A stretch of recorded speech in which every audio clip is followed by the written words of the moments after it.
በጌታ በክርስቶስ ኢየሱስ ስም ዘዳግም ምዕራፍ 33 ላይ የእግዚአብሔርን ቃል እናወጣና አብረን እናነባለን። ጌታ ስሙ የተመሰገነ። ከ12 ጀምረን አብረን እናነባለን። ዘዳግም 33 ከ12 ጀምረን አብረን እናነባለን። ሙሴም እግዚአብሔርን እነሆ አንተ ይህንን ሕዝብ አውጣ ትለኛለህ፣ ከእኔም ጋር የምትለከውን አላስታወቅከኝም። አንተም በስምህ አወቅሁ፣ ደግሞም በእኔ ፊት ሞገስን አገኘ አልከኝ። አሁንም በፊትህ ሞገስን አግኝቼ እንደሆነ አውቅ ዘንድ በፊትህ ሞገስ አገኝ ዘንድ መንገድህን እባክህን አሳየኝ። ይህም ሕዝብ እንደሆነ ተመልከት አለው። እግዚአብሔርም እኔ ካንተ ጋር እሄዳለሁ አሳርፍህም አለሁ። እርሱም አንተ ከእኛ ጋር ካልወጣ ከዚያ አታውጣን፣ በምድር ፊት ካለው ሕዝብ ሁሉ እኔና ሕዝብ የተለየን እንሆን ዘንድ አንተ ከእኛ ጋር ካልወጣህ እኔና ሕዝብህ በአንተ ዘንድ ሞገስ ማግኘታችን በምን ይታወቃል አለው። ቁጥር 17 እግዚአብሔርም ሙሴን በፊትህ ሞገስን ስላገኘህ በስምህም ስላወቅሁህ ይህንን ያልከውን ነገር አደርጋለሁ አለው። እርሱም እባክህን ክብርህን አሳየኝ አለ። እግዚአብሔርም እኔ መልካምነቴን ሁሉ በፊት አሳልፋለሁ፣ የእግዚአብሔርም ስም በፊት አውጃለሁ፣ ይቅር የምለውን ይቅር እላለሁ፣ የምምረውን እምራለሁ አለ። እግዚአብሔር ስም የተመሰገነ ይሁን። ይህንን ክፍል እናንተ ሁሉንም ሄዳችሁ ማንበብ ትችላላችሁ። ዛሬ አብረን የምንካፈለው የእግዚአብሔርን ክብር የተሞላ ሕይወት መኖር በሚል ነው አብረን የምንካፈለው። በተለይ ደግሞ ቁጥር 18 ላይ እርሱም አቤቱ ክብርህን አሳየኝ። በነገራችን ላይ ሙሴ እግዚአብሔርን ፊት ለፊት ያወራ እግዚአብሔርን ፊት ለፊት ያየ ሰው እንደሆነ መጽሐፍ ቅዱስ ይነግረናል። እንደውም የእግዚአብሔር ቃል ሲናገር በመካከላችሁ ነቢይ ቢነሳ በሕልም በተለያየ ነገር እናገረዋለሁ፣ ሙሴን ግን ባሪያዬን ፊት ለፊት እንዳለው እና ትሁት እንደሆነ የእግዚአብሔር ቃል ይመሰክርለታል። ግን በጣም ከሚገርማችሁ ሙሴ እግዚአብሔርን ሲጠይቀው እናየዋለን። እባክህን እያለ ከላይ ጀምራችሁ ሄዳችሁ ስትመለከቱ እነሆ ይህንን ሕዝብ አውጣ የምትለኝ ከሆነ ከኔ ጋር የምትለከውን አላስታወቅከኝም ይለዋል። በፊትህ ሞገስ አግኝተህ ከሆነ እባክህን መንገድ አሳየኝ ብሎ ይለዋል። ከዛ በኋላም ደግሞ እባክህን በፊትህ ሞገስ ስላገኘ በስም ጠርቻለሁ ሲል እባክህን ክብርህን አሳየኝ ይለዋል። እና የሙሴ ጥማት ሁልጊዜ የእግዚአብሔርን ክብር ነበር፣ የእግዚአብሔርን ክብር ማየት ነበር። እርግጠኛ ነኝ ብዙዎቻችን የእግዚአብሔርን ክብር የማየት ጥማት አለን። ብዙዎቻችን ጸሎታችንም ሊሆነን እንደሚችል አምናለሁ። የእግዚአብሔር ክብር፣ ክብርህን ግለጥ፣ ክብርህን ግለጥ፣ ክብርህን ግለጥ። እባክህን እግዚአብሔር ክብርህን ቤቴን ይሙላ፣ እባክህን እግዚአብሔር ክብርህን አገልግሎቴ ይሙላ፣ እባክህን እግዚአብሔር ክብርህ ምድሬን ይሙላ፣ ቤተ ክርስቲያኔን ይሙላ፣ ክብርህን ማየት እፈልጋለሁ የሚል ጸሎት በጣም ብዙ ሰዎች ይጸልያሉ፣ እኔም እጸልያለሁ። የእግዚአብሔር ክብር ግን እንዴት ነው መገለጥ የሚችለው? የእግዚአብሔር ክብር በሕይወታችን እንዲሞላ ምን ማድረግ ይገባናል? ከመለመን ባሻገር ከመጸለይ ባሻገር የእግዚአብሔር ክብር ሕይወታችን እንዲሞላ፣ የእግዚአብሔር ክብር አገልግሎታችን እንዲሞላ፣ የእግዚአብሔር ክብር ቤታችን እንዲሞላ ከፈለግን ምንድነው ማድረግ የሚገባን? መጽሐፍ ቅዱስ ስለዚህ ነገር ምን ያስተምረናል የሚል ጥያቄ ያስነሳል። የእግዚአብሔርን ክብር የሚፈልግ ሰው፣ በነገራችን ላይ የእግዚአብሔርን ክብር የሚፈልግ ሰው የእግዚአብሔር ክብር የሚገለጥበትን ነገር ሁሉ ለማድረግ ራሱን የሚሰጥ ሰው ነው። የእግዚአብሔርን ክብር የሚፈልግ ሰው ከእግዚአብሔር ጋር ተስማምቶ የሚኖር ሰው ነው፣ ተስማምቶ የሚሄድ ሰው ነው። የእግዚአብሔርን ክብር የሚፈልግ ሰው ሁልጊዜ አንድ ነገር ያነፈንፋል፣ የእግዚአብሔርን ፍቅር ለመፈጸም የእግዚአብሔር ፈቃድ ምንድነው፣ የእግዚአብሔር ሐሳብ ምንድነው የሚለውን ነገር ለማወቅ ራሱን የሰጠ ይሆናል። የእግዚአብሔርን ክብር የሚፈልግ ሰው ብዙ ጊዜ ሲነገር ሰምታችኋል። በሚቀጥሉት ዘመናት እግዚአብሔር በኃይልና በክብር በምድራችን ላይ እንደሚገለጥ ብዙ ነቢያቶች ይናገራሉ፣ ብዙ ሰዎች ይጠብቃሉ። ከሚጠብቁትም ሰዎች ደግሞ አንደኛው እኔ ነኝ። እግዚአብሔርን ክብር እጠብቃለሁ። ክብር ለኢየሱስ ይሁን።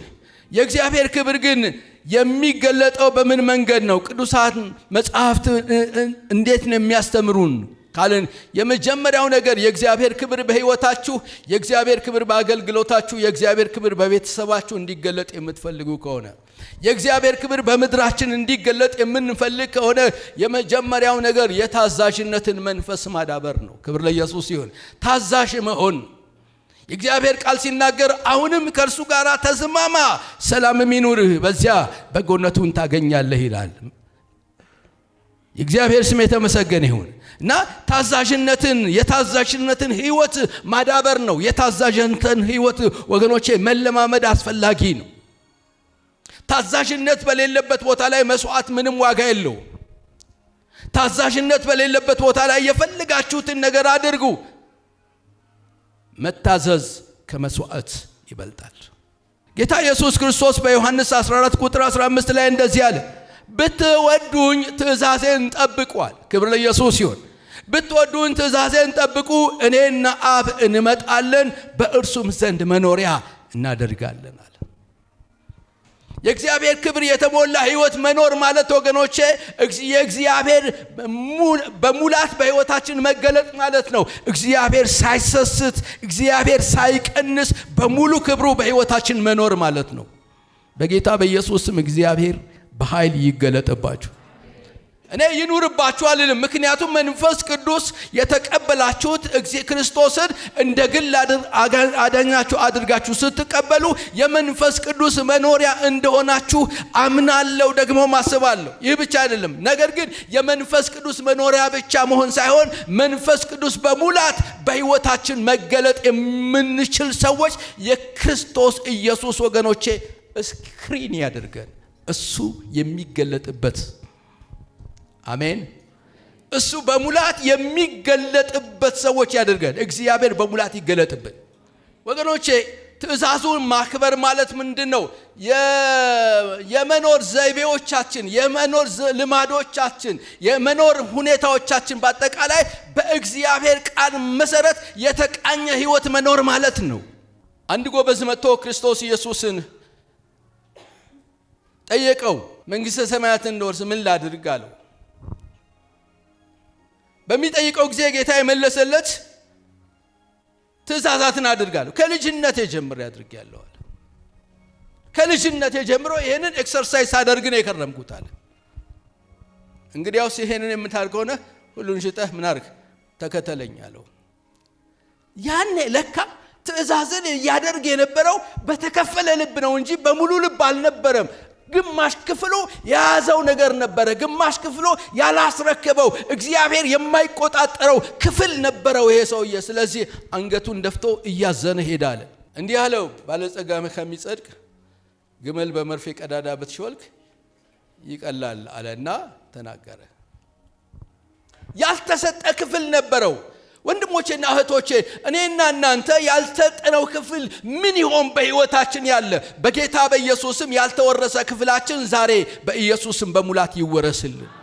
እግዚአብሔር ይውረሰው። ሁለንተናችንን በኢየሱስም ይውረሰው። ሁለንተናችንን በኢየሱስም ይቆጣጠረው። የማይቆጣጠረው እሱ የማይገዛው ነገር አይኑር።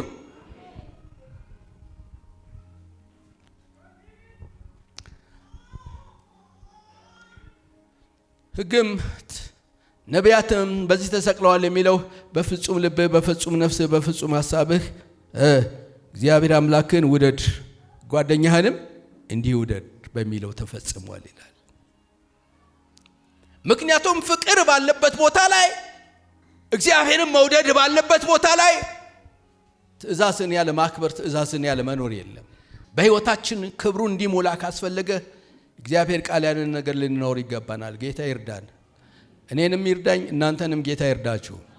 ከቃሉ ጋር የማይጣጣም ሕይወታችን በኢየሱስም በቃሉ የሚስተካከል ይሁንልን። ክብር ለኢየሱስ ይሁን። ሁለተኛው በእግዚአብሔር ክብር ሕይወታችን እንዲሞላ ካስፈለገ ሁለተኛው ነገር ምንድነው? በመንፈሳዊ ፍሬን እያፈሩ መኖር ነው። ዮሐንስ 15 ቁጥር 8 የእግዚአብሔር ቃል እንደዚህ ብሎ ይናገራል። ብዙ ፍሬ ብታፈሩ ደቀ መዛሙርቴ ብትሆኑ በዚህ አባቴ ይከብራል፣ እግዚአብሔር ይከብራል። አሜን።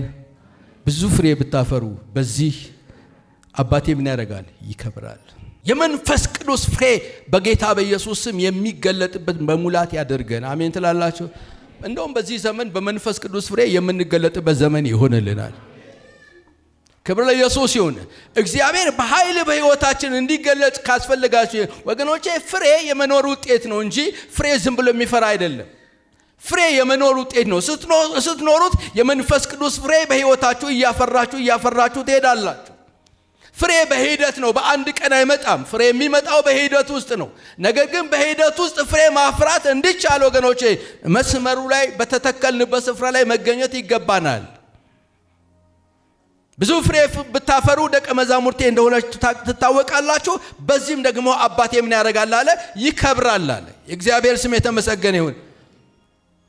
ስለዚህ ፍሬ እግዚአብሔር በእኛ ውስጥ እንዳለ የምንገልጥበት የምናሳይበት መንገድ ነው ማለት ነው። ይህ ብቻ አይደለም፣ የክርስቶስ ኢየሱስን ብርሃን ማብራት በማቴዎስ ወንጌል ምዕራፍ 5 ቁጥር 16 ላይ ሄዳችሁ ተመልከቱ። በዛ ቦታ ላይ መልካሙን ስራችሁን አይተው የሰማይ አባታችሁን እንዲያከብሩ ብርሃናችሁ በሰው ሁሉ ፊት እንዲሁ ምን ይበል? ይብራ። ብርሃን ባለበት ጨለማ አይኖርም። መልካሙን ስራችሁን አይተው የሰማይ አባታችሁን እንዲያከብሩ ብርሃናችሁ በሰው ሁሉ ፊት እንዲሁ ምን ይበል ይላል?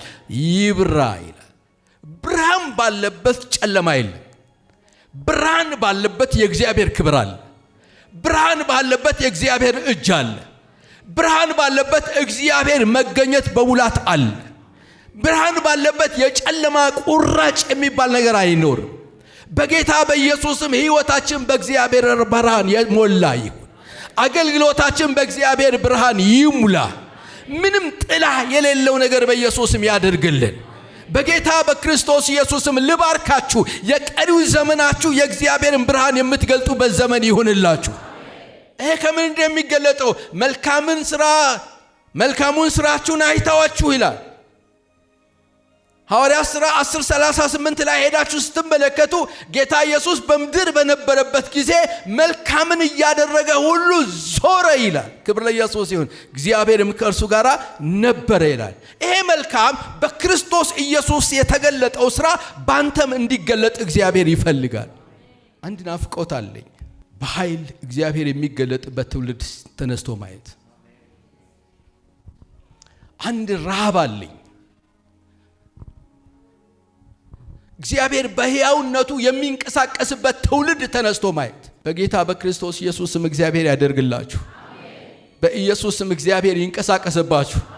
በኢየሱስ ስም እግዚአብሔር ይሂድባችሁ። በኢየሱስ ስም እግዚአብሔር ይናገርባችሁ። ሕይወታችሁ ሲታይ እግዚአብሔር ከእርሱ ጋር አለ የምትባሉ ያደርጋችሁ። ሕይወታችሁ እግዚአብሔርን የሚናገር ሕይወት ያደርግላችሁ።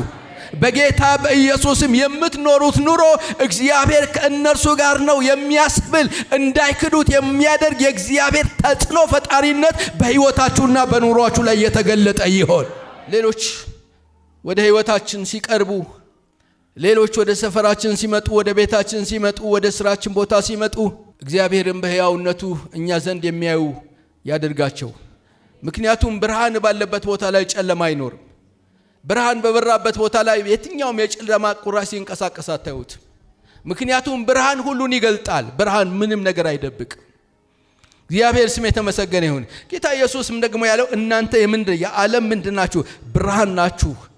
ብርሃንን አብርቶ ምን ላይ ያደርጉታል? ተራራ ላይ ያደርጉታል። በተራራ ያለች ከተማ ልትሰወር አይቻልም። ብርሃን አብርተው ደግሞ መቅረዙ ላይ ያስቀምጡታል። ብርሃን በርቶ ግን ከመቅረዝ በታች ቢሆን ምንም አይጠቅምም ነው የሚለው። ስለዚህ እናንተ የእግዚአብሔር ሕዝቦች እኔና እናንተ እንድንገለጥ እግዚአብሔር ይፈልጋል። ብርሃናችንን ከፍ አድርገን እንድናበራ እግዚአብሔር ይፈልጋል። በወንጌል ተጽዕኖ እንድናደርግ እግዚአብሔር ይፈልጋል። በሕይወት ተጽዕኖ እንድናመጣ እግዚአብሔር ይፈልጋል። መታወቂያችን ተጽዕኖ ማምጣታችን በኢየሱስ ስም ያድርግልን። ምን ያህል ተጽዕኖ አምጥተናል አላውቅም፣ ግን የጽድቅ ተጽዕኖ በኢየሱስ ስም ይብዛልን። የጽድቅ ተጽዕኖ ስታመጡ እግዚአብሔር ይታያል። የጽድቅ ተጽዕኖ ስታመጡ እግዚአብሔር ከእርሷ ጋር ነው ይባላል። የጽድቅ ተጽዕኖ ስታመጡ በዙሪያችሁ ያሉ በጨለማ ያሉ ሰዎች ወገኖቼ መስረቅ አይችሉም፣ መዋሸት አይችሉም፣ ማጭበርበር አይችሉም። የጨለማ ቁራጭ በዙሪያችሁ ሊኖር አይችልም። ምክንያቱም ብርሃናችሁን ስላበራችሁ። ስለዚህ መልካሙን የእግዚአብሔር ክብር እንዲገለጥ ትፈልጋለህ? ብርሃንን አብራ። አጠገብ ያለውን ሰው ብርሃንን አብራ በሉት። አትደብቀው በሉት። ከፍ አድርገህ አብራው በሉት። ያስከው የሚደበቅ አይደለም በሉት። ለምድር ሁሉ የሚሆን ብርሃን ነው በሉት። ሲሪየስ ነው የምነግራችሁ። ተራ ሰዎች ሆነን እንድናልፍ እግዚአብሔር አይፈልግም። ትልቅ ብርሃን አድርጎናል እኛን። ክብር ለኢየሱስ ይሁን። ይህንን ብርሃናችን አብዝተን ባበራን ቁጥር ተጽዕኖን እናመጣለን። መልካሙን ስራችሁን አይተው የሰማዩ አባታችሁን እንዲያከብሩ ብርሃናችሁ በሰው ሁሉ ፊት እንዲሁ ይብራ።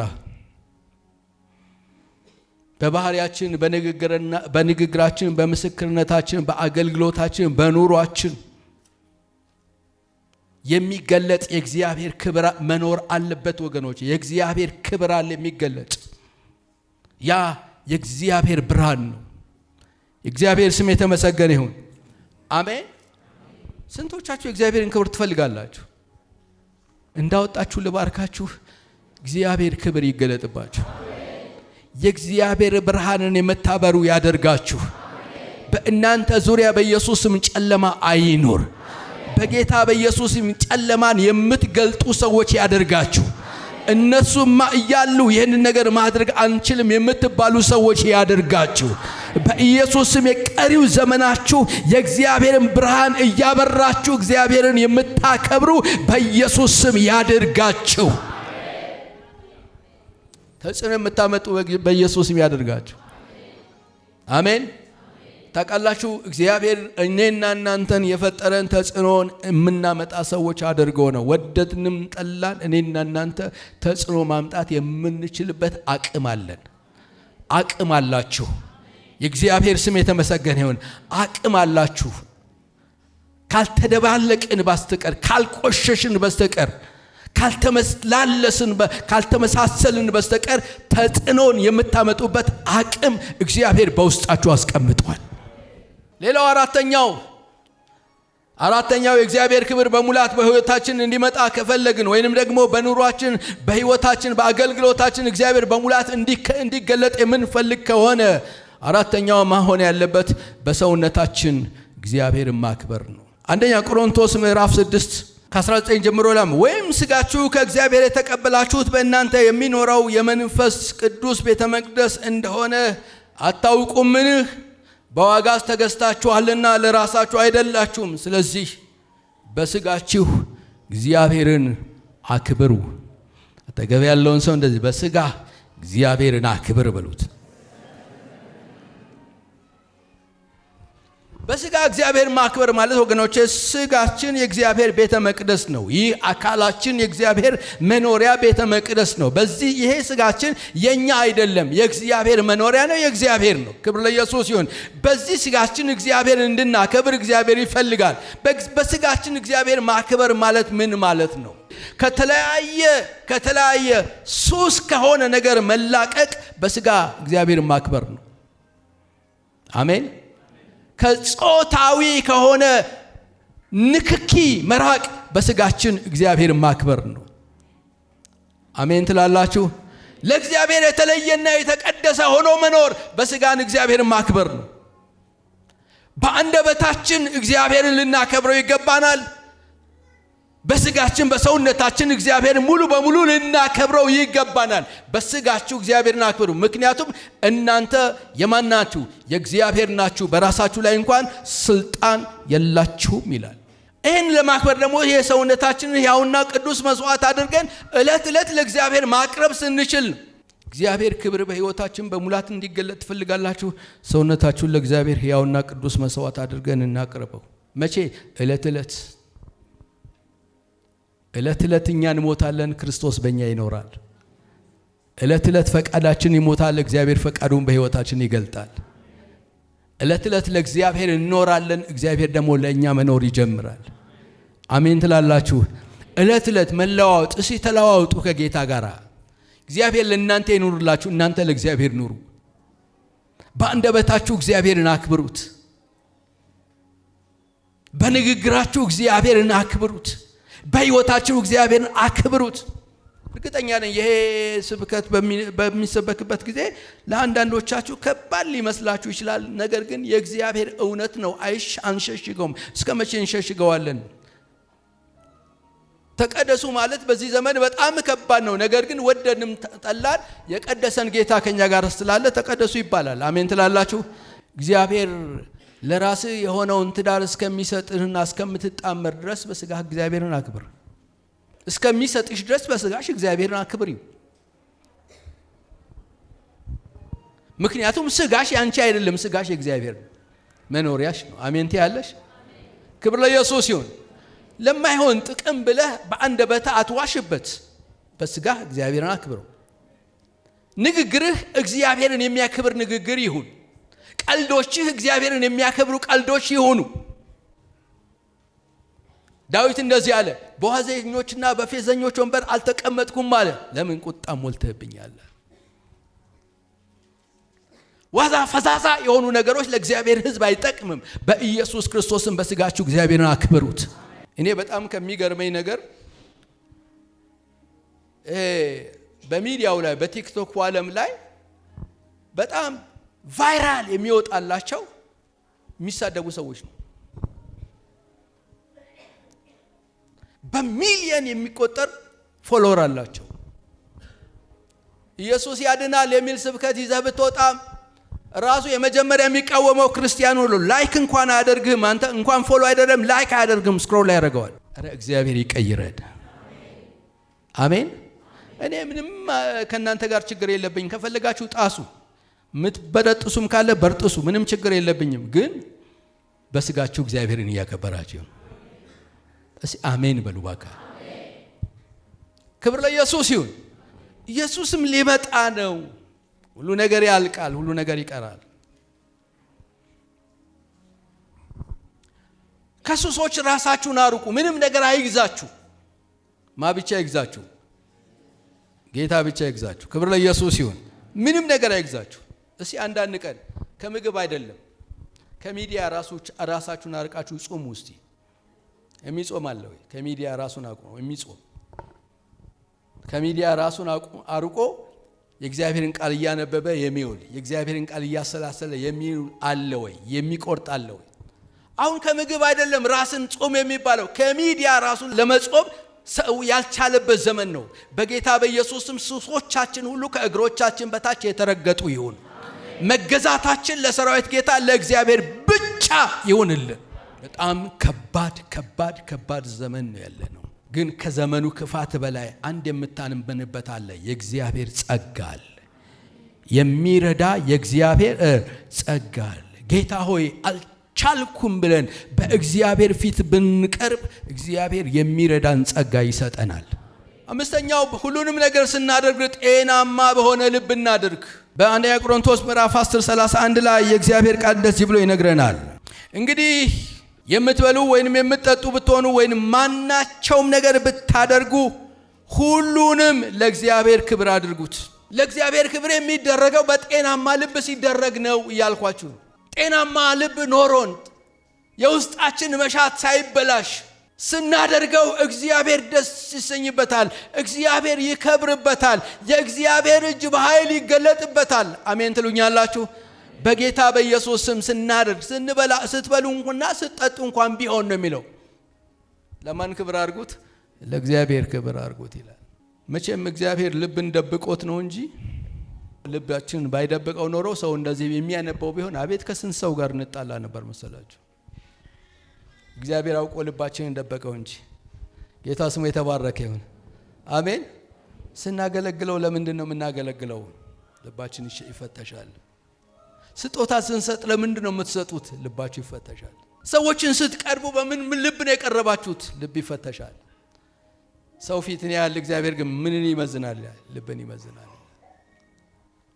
የምታደርጉትን ነገር ሁሉ በጤናማ ልብ በምታደርጉበት ጊዜ እግዚአብሔር ደስ ይሰኝበታል። አሜን ትላላችሁ? ክብር ለኢየሱስ ይሁን። ስታደርጉ እግዚአብሔር እንደዚህ ለምን አደረከው የሚል ጥያቄ ይኖረዋል እግዚአብሔር። ስታመጡና ስትጠጡ ደግሞ ከየት አመጣው ይላል። የትም ፍጪው ዱቄቱን አፍጪው እዛ ሰፈር ነው፣ እዚህ እንዴት አመጣው ይላል። ጌታ ይባርከኝ። ስለዚህ በታማኝነት በምስጋና በበጎ ፈቃድ በፍቅር በክብር የምናደርጋቸው ነገሮች ሁሉ እግዚአብሔር ክብሩን ይገልጥበታል። ክብር ለኢየሱስ ይሁን። ስድስተኛው በፈተናዎቻችን ሁሉ ጸንተን እግዚአብሔርን በማክበር ስንቆም በፈተናዎቻችን ላይ እግዚአብሔር ይከብርበታል። የጌታ ስም የተመሰገነ ይሁን። አሜን። መከራ ብዙ ጊዜ ታማኝነታችንን የሚፈትነው። አንደኛ ጴጥሮስ ምዕራፍ 4 ላይ ሄደን ስንመለከት ከ12 እስከ 13 እንደዚህ ይላል። ወዳጆች ሆይ በእናንተ መካከል እንደ እሳት ሊፈትናችሁ ስለሚሆነው መከራ ድንቅ ነገር እንደመጣባችሁ አትደነቁ። ነገር ግን ክብሩ ሲገለጥ ደግሞ ሐሴት እያደረጋችሁ ደስ እንዲላችሁ በክርስቶስ መከራ በምትካፈሉበት ልክ ደስ ይበላችሁ ይላል። ክብር ለኢየሱስ ይሁን። አሜን። ስለ ክርስቶስም ብትነቀፉ የክብር መንፈስ የእግዚአብሔር መንፈስ በእናንተ ላይ ያርፋልና ብፁዓን ናችሁ። የጌታ ስም የተመሰገነ ይሁን። ስለዚህ ወገኖቼ መከራ ስትቀበሉ ጸንታችሁ ብታልፉ እግዚአብሔር የክብር መንፈስ ወደ ሕይወታችሁ ያመጣል። አሜን። የመጨረሻው እግዚአብሔርን በእውነተኛ መንፈስና ልብ እግዚአብሔርን አክብሩት። እግዚአብሔር ክብሩን ይገልጣል። አሜን። እግዚአብሔርን በእውነተኛ ልብ በእውነተኛ መንፈስ እናክብረው። አምልኳችን በመንፈስና በእውነት ይሁን። እግዚአብሔርን ደስ የሚያሰኘው በእውነት የሆነ አምልኮ፣ በመንፈስ የሆነ አምልኮ እግዚአብሔርን እጅግ ምን ያደርገዋል? ደስ ያሰኘዋል።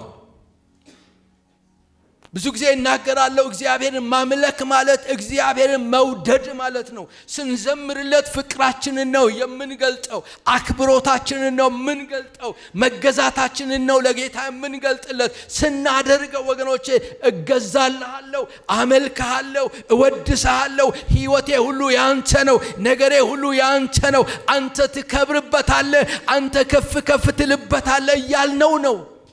እግዚአብሔርን ከፍ በል ብትሉት የሆነ ከሆነ ጥግ ወደ ሆነ ቦታ አታደርሱትም። እሱ ለመጀመሪያም ለዘላለም ከፍ ያለ ነው። ክብር ለኢየሱስ ይሁን። እኛ ግን ፍቅራችንን ነው ምን ገልጥለት። እናንተ ወጣቶች ስትዘምሩ ስሜታችሁን ለማነቃነቅ ሳይሆን ፍቅራችሁን ለጌታ ለመግለጥ ዘምሩለት። አሜን። እኔ በጣም ከሚገርመኝ የሁለት ሰው ዝማሬ የእስር ቤት መሰረት ካነቃነቀ የእስረኞች እስራት እንዲፈታ ካደረገ ኢየሱስ ክርስቶስ ትላንትናም ዛሬም ያው ነው። በአምልኳችን እግዚአብሔር ክብር ይገልጣል። በዝማሬዎቻችን እግዚአብሔር ክብሩን ይገልጣል። የታመሙ ሰዎችን ይፈውሳል። የታሰሩ ሰዎችን ይፈታል። ክብር ለኢየሱስ ይሁን። በጌታ በኢየሱስም በዚህ መንፈስ መዘመርና ማምለክ ይሁንል። አንዳንዱ ከልብ እንደማያመልክ ልንገራችሁ። ጥሩ ዘማሪ ይመጣል የተባለ ቀን ይሞላል መድረካችን ቤታችን። ልክ ዝማሬው ካለቀ በኋላ አንዳንድ ሰው ላጥ በሎ ይወጣል፣ ቃል ሳይሰማ እግዚአብሔር ዛሬ ምንድነው የሚናገረኝ ብሎ የሚነው ነገር ሳይሰማ ጥሎ ሲወጣ ታዩታላችሁ። እኔ እርግጠኛ ነኝ እንግዲህ ሁሌ ይሄ ሰው የሚቸኩል ከሆነ ጤናማ አይደለም፣ ከቃል ጋር ችግር አለበት ማለት ነው። እግዚአብሔርን በእውነተኛ ልብ አምልከው። እግዚአብሔር መፈታትን ያደርጋል። እስቲ አጠገብ ያለውን ሰው እንዲህ ብለህ ጠይቀው፣ በምን አይነት ልብ ነው የምታመልከው ጌታን በለው። ወደ አምልኮ ስትመጡ ልባችሁን ፈትሹ። በምን አይነት ልብ ነው እግዚአብሔርን ላመልከው የምፈልገው? በምን አይነት ልብ ነው ፍቅሬን የምገልጥለት? በምን አይነት ልብ ነው እንደምወደው የምነግረው? ማንም የሚወደኝ ቢኖር ራሱን ይካድ፣ መስቀሉንም ተሸክሞ ዕለት ዕለት ምን ይበለኝ? ይከተለኝ። አምልኮ ለእግዚአብሔር ያለንን ፍቅር የምንገልጥበት ነው። ለእግዚአብሔር ያለን ፍቅር የምትገልጥበት ካልሆነ እዛ ሰፈር ለማያቃት ሴት የሚዘፍነው ዘፋኝና አንተ አንድ ናችሁ።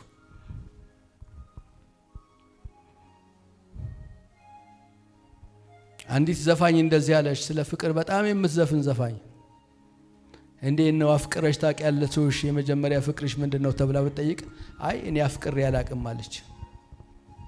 አፍቅራ ሳታቅ ነው ስለ ፍቅር ትዘፍን የነበረው። ስለ ፍቅር ምንም ነገር አታቅም፣ አይገባትም። ነገር ግን ስለ ፍቅር ትዘፍናለች። ወገኖቼ እግዚአብሔር የተጠመድንበትን የተያዝንበትን መያዝ አይተን በእግዚአብሔር ፊት እናመልከው። እግዚአብሔር ክብሩን ይገልጣል። ባይመችም ስማኝ፣ አምልከው። እግዚአብሔር ክብርን ይገልጣል። አሜን ትለኛለህ? በጌታ በኢየሱስም ይህንን አይነት አምልኮ በኢየሱስም ይልቀቅልን። በዛ ሌሊት እኮ ኪቦርድ የለም፣ በዛ ሌሊት ድራም የለም፣ በዛ ሌሊት ሳክስፎን የለም፣ በዛ ሌሊት ትሮምፔት የለም፣ ምንም አይነት ነገር የለም። በእጆቻቸው ላይ ሰንሰለት ነው ያለው፣ በእግሮቻቸው ላይ ሰንሰለት ነው ያለው። እግዚአብሔርን ሲያመልኩ የእስር ቤቱን መሰረት አናወጠው ይላል። ያ ክብር ዛሬ የለም። በኢየሱስም ያ ክብር ይመለስልን። አው ሰይጣን የሚተባበረው ሳይሆን እግዚአብሔር የሚከብርበት ዝማሬ ያደርግላችሁ፣ በኢየሱስም ያደርግልን። እግዚአብሔር የሚገለጥበት ዝማሬ ይሁንልን። እዚህ የተዘመረ ጫት ቤቶች ይዘጉ፣ እዚህ የተዘመረ ሙታን ይንቀሳቀሱ፣ እዚህ የተዘመረ አጋንንቶች ከያሉበት ቦታ ላይ እየጮሁ ራሳቸውን ገልጠው ይምጡልን።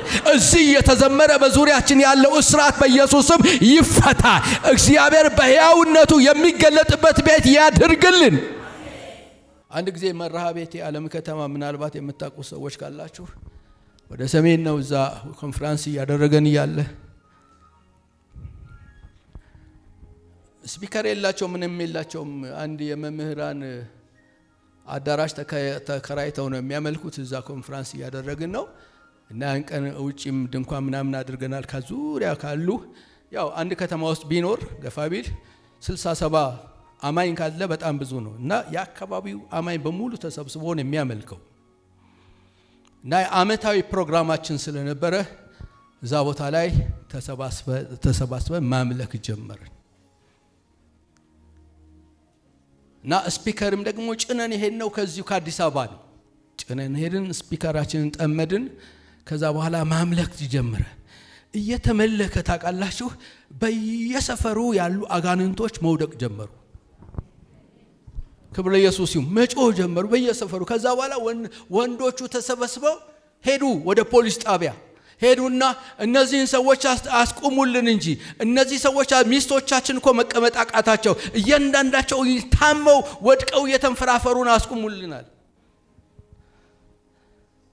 የፖሊስ አዛዡ እነሱ በፕሮግራማቸው በአመት ጠብቀው የሚያደርጉት ነው፣ ፕሮግራማቸው ነው እና ከፈለጋችሁ ይዛችኋቸው ወደ እነሱ ውሰዷል፣ ካልፈለጋችሁ ለጊዜው እስከ 3 ቀን ሰፈር ቀይሯል። በጌታ በኢየሱስም ሰፈር የሚያስቀይር የእግዚአብሔር ክብር ይምጣ። እና ያን ቀን እንዴት ደስ እንዳለኝ። ፕሮግራሙ ካለቀ በኋላ በየጫካው ቁጭ ብለው ድንጋይ የሚወረውሩ ሰዎች ተዘጋጁ፣ ወደ ቤታችን ልናርፍ። ከዛ በኋላ ማታ ድንጋይ ሲወሩ ቱሩ ሲያደርጉ ከኔ ጋር የነበረው በጣም ግዙፍ ነው እና ያን ቀን እሱ ጫማውን እዛ ጥሎ ቤት በኩል አመልጦ እንደመጣ አላቅም ወደ ሰፈር መጣ። ክብር ለኢየሱስ ይሁን። ምን ነው ስለ አይ ዛሬ ጫማዬ መስዋዕት ሆነች አለ። ክብር ለኢየሱስ ይሁን። አረ በኢየሱስም እግዚአብሔር ክብርን ይገልጥ። ስደት ይነሳ፣ በኢየሱስም ክብር ይገለጥ። ስደት ይምጣ፣ በኢየሱስም ክብር ይገለጥ። አረ ስደት የሚያስነሳ የእግዚአብሔር ክብርን እጠራለሁ። ተስማምተን ከምንኖር ተሰደን እንኖር። የእግዚአብሔር ክብር በኢየሱስም የተገለጠ ይሆን። እናንተ ክርስቲያን ስኳር አይደለም፣ ተልሶ አይኖርም። ክርስቲያን ጨው ነው። ጨው ደግሞ ለጣፋጭነት ይፈለጋል። አሜን ትለኛለህ? አሁን ብዙዎቻችን ስኳር ሆነን ነው የኖርን ያለ ነው፣ እየተላስን። በኢየሱስም ጣዕማችሁ ይቀር፣ እግዚአብሔር ጨው ያደርጋችሁ። እውነተኛ የእግዚአብሔር ክብር ሲገለጥ ልንገራችሁ፣ የእውነተኛ የእግዚአብሔር ክብር ሲገለጥ እንኳን በጉባኤያችን አይደለም በሰፈር ውስጥ ያሉ አጋንንቶች መቆም አይችሉ፣ በፍጹም መቆም አይችሉ። እውነተኛ የእግዚአብሔር ክብር ሲገለጥ ወንድሜ አጋንንት ለማውጣት ግርግር አይፈልግም፣ ራሱ አውቆ ይወጣል። ክብር ለኢየሱስ ይሁን። እውነተኛ የእግዚአብሔር ክብር ሲገለጥ በሽተኞች እጅ መጫን አያስፈልጋቸውም፣ ይፈወሳሉ። እግዚአብሔር ብቻውን ተአምራት ያደርጋል። በጌታ በኢየሱስም ወደዛ ክብር እግዚአብሔር ያስገባል። ናፍቃችሁ ከሆነ ለዚህ ክብር ጸልዩ። ክብር ለኢየሱስ ይሁን። አሜን። ሌሎች ሰዎች ባንተ ህይወት እግዚአብሔርን እንዲያዩ ፍቀድለት። ለእግዚአብሔር ክብር ብለህ ስለ ጸለይክ ብቻ አይመጣም። እነዚህ ነገሮች በህይወታችሁ መገለጥ መቻል አለባቸው። እንደ አሕዛብ እየኖርን እግዚአብሔር ክብር አስቸጋሪ ነው። እግዚአብሔር የተለየ ህይወት በኢየሱስም ይስጠን። በጌታ በኢየሱስም እግዚአብሔር በሚፈልገው መንገድ መኖር እንድንችል ጸጋና መንፈሱን ያብዛል። እግዚአብሔር ክብሩን ወደ ቤቱ ይመልስ። አሜን።